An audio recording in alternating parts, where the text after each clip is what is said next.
نحمده ونصلي ونسلم على رسوله الكريم اما بعد فاعوذ بالله من الشيطان الرجيم بسم الله الرحمن الرحيم وإذا قيل لهم آمنوا كما آمن الناس قالوا أنؤمن كما آمن السفهاء ألا إنهم هم السفهاء صدق الله مولانا العظيم۔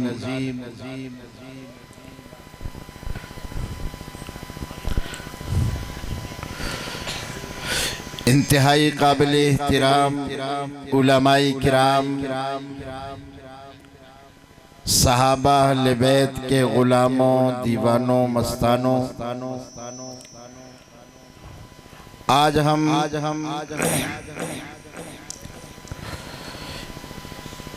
ادارے کے سالانہ پروگرام میں جمع ہیں۔ میں مولانا عبدالحمید خالد صاحب ان کی پوری ٹیم کو خراج تحسین پیش کرتا ہوں۔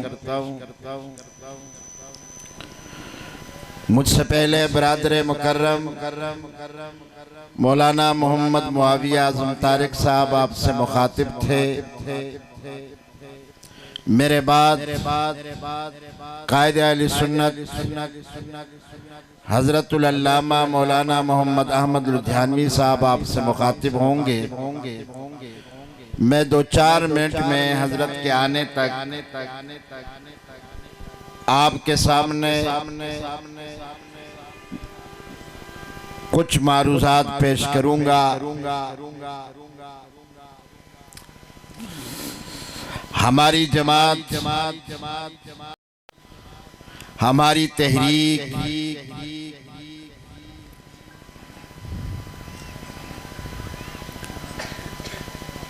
جس کی بنیاد مولانا حق نواز جھنگوی شہید رحمت اللہ علیہ نے رکھی،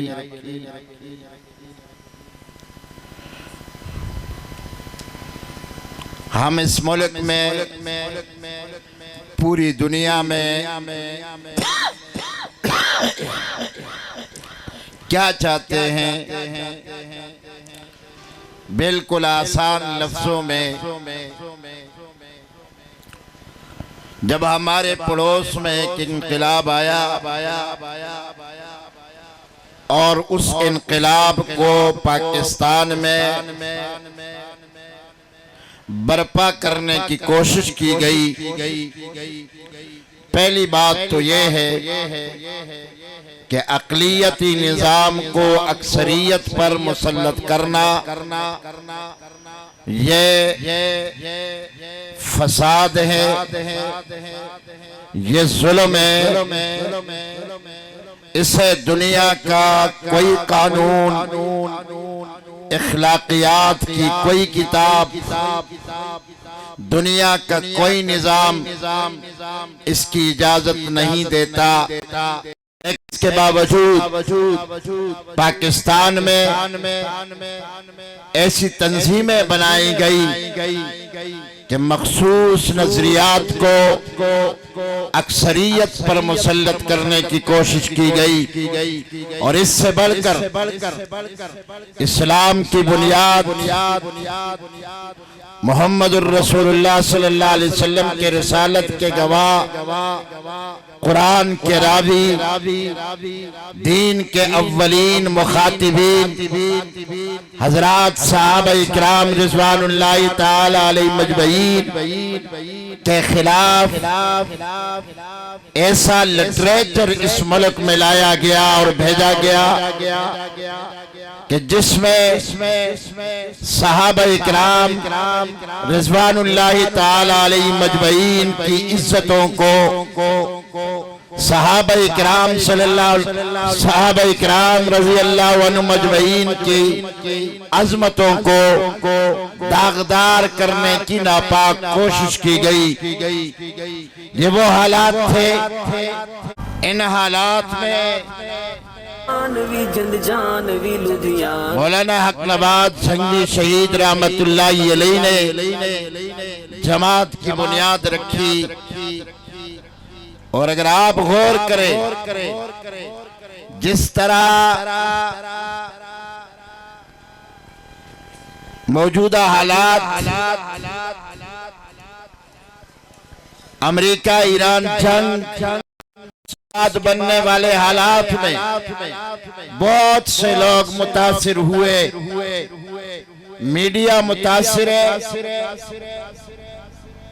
لوگ متاثر ہوئے اور برملا کہنے لگے کہ فلاں شہید، فلاں مومن، فلاں مجاہد، اور طرح طرح کے القابات دیے جا رہے ہیں۔ میں یہیں پہ ایک جملہ دہراؤں گا کہ اگر ایران میں کوئی بندہ مارا جائے ہمارا میڈیا اسے شہید کہتا ہے، لیکن اگر اس ملک میں کوئی عالم دین شہید ہو جائے تو ملک کا میڈیا اس کو شہید کہنے کے لیے تیار نہیں ہے۔ اس سے آپ اندازہ لگائیے کہ اصل منصوبہ کیا ہے، وہ کرنا کیا چاہتے ہیں۔ بہرحال اس زمانے میں جب بہت سے لوگ متاثر ہوئے، کسی میں ہمت نہ تھی، مولانا حق نواز شہید نے علم حق کو بلند کیا، آواز حق بلند کی، میدان میں اترے اور مولانا حق نواز شہید کے قافلے نے اس کے آگے بند باندھا۔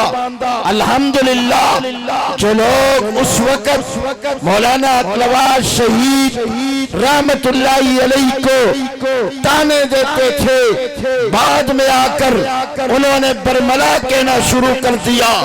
اگر حق نواز شہید نہ ہوتے، اگر یہ قافلہ نہ ہوتا، اگر یہ لوگ نہ ہوتے تو اہل سنت کے بنیادی عقائد کو ختم کر لیا جاتا، اہل سنت نظریات کو برباد کر دیا جاتا۔ اہل سنت کے دلوں میں صحابہ اور اہل بیت کی جو محبت ہے اور جو ہر مسلمان کے لیے جس کو دل میں بسانا ضروری ہے، ہمارے ایمان کی بنیاد صحابہ اکرام ہیں۔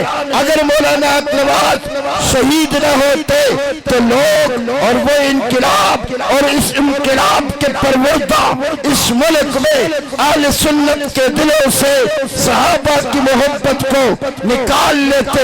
ان حالات میں مولانا حق نواز شہید رحمت اللہ علیہ نے اہل سنت کے عقائد کے تحفظ کے لیے، صحابہ کے ناموس اور عزت کے تحفظ کے لیے، ہر مسلمان کے دل و دماغ میں صحابہ کی محبت بھرنے کے لیے اور اس ملک میں اہل سنت نظریات کے گرد پیرا دینے کے لیے، اہل سنت حقوق کے لیے، اہل سنت اتحاد کے لیے، اہل سنت اتفاق کے لیے مولانا حق نواز شہید رحمت اللہ علیہ نے جو کردار ادا کیا، اور آج تک اس قافلے کے تمام رہنما اور رہبر اور کارکن اسی نظریے پہ کھڑے ہیں اور اسی کردار کو ادا کر رہے ہیں۔ ہم کل بھی کہتے تھے ہم صحابہ کے غلام ہیں، آج بھی کہتے ہیں ہم صحابہ کے غلام ہیں، ہم کل بھی کہتے تھے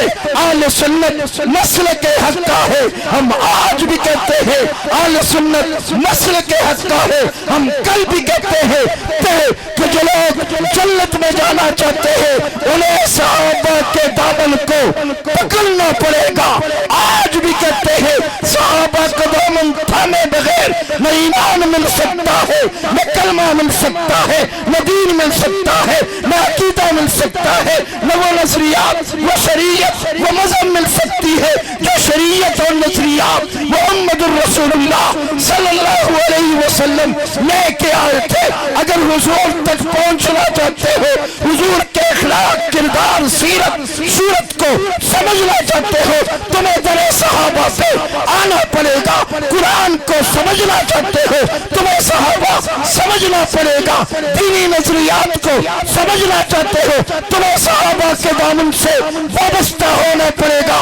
صحابہ کے دامن کو تھامے بغیر نہ مسئلہ توحید سمجھ آ سکتا ہے، نہ مسئلہ رسالت سمجھ آ سکتا ہے، نہ قرآن کی حقانیت کا عقیدہ سمجھ سکتے ہو۔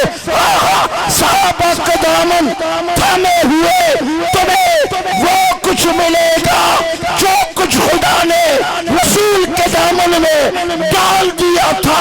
صحابہ کو چھوڑو گے نہ کلمہ ملے گا، نہ ایمان ملے گا، نہ عقیدہ ملے گا اور نہ قرآن ملے گا۔